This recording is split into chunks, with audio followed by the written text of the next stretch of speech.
وہ نعت کہ جس کے شاعر پر نبی کریم صلی اللہ علیہ وسلم نے مدینہ منورہ میں داخلے پر پابندی لگوا دی۔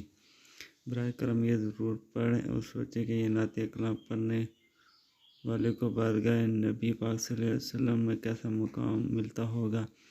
حضرت مولانا جامی رحمۃ اللہ ایک نعت لکھنے کے بعد جب حج کے لیے تشریف لے گئے تو ان کا ارادہ یہ تھا کہ روزہ اقدس کے پاس کھڑے ہو کر اس نعت کو پڑھیں۔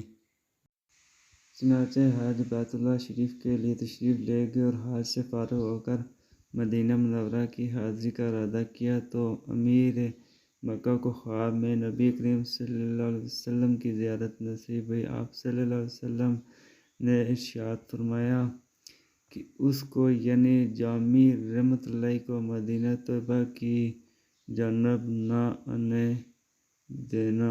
یہ خواب دیکھا امیر مکہ نے۔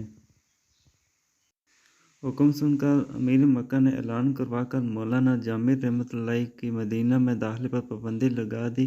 مولانا جامی رحمۃ اللہ بڑے پائے کے عاشق رسول صلی اللہ علیہ وسلم تھے۔ ان کے دل پر عشق نبی کریم صلی اللہ علیہ وسلم اس قدر غالب تھا کہ چھپ کر مدینہ طیبہ کی جانب نکل پڑے۔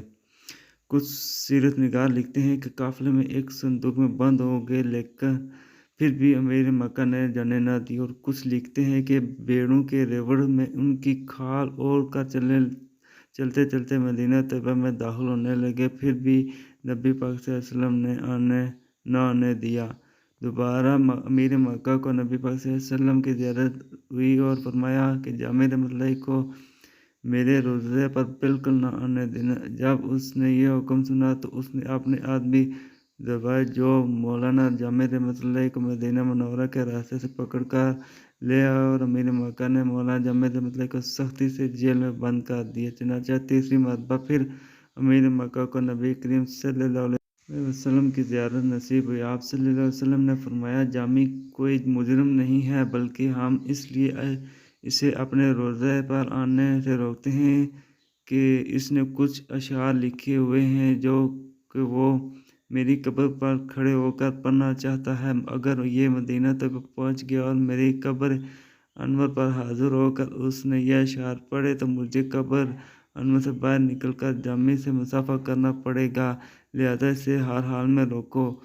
پھر امیر مکہ نے آپ رحمۃ اللہ کو قید خانے سے نکالا اور بڑی عزت و تکریم کے ساتھ پیش آیا۔ پھر امیر مکہ نے مولانا جامی رحمۃ اللہ سے پوچھا آخر وہ کون سی نعت ہے جو آپ روضہ رسول صلی اللہ علیہ وسلم پر سنانا چاہتے تھے؟ مولانا جامی رحمۃ اللہ نے روتے ہوئے چند اشعار پڑھے جو یہ ہیں: یا رسول اللہ آپ کی جدائی میں میرا جسم بیکار اور جان پارا پارا ہو گئی ہے، گناہوں کی وجہ سے دل نیم مردہ اور آوارہ ہو گیا ہے۔ یا رسول اللہ اگر کبھی آپ میرے جانب قدم رنجہ فرمائیں تو میں غریب و نعت ہوں، آپ کی جوتوں کی نشان پر قربان کر دوں۔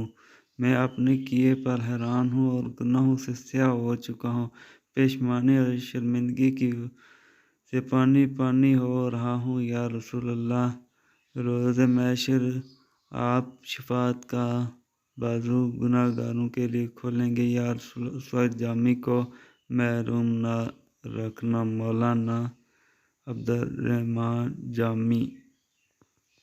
یہ واقعہ مولانا عبدالرحمن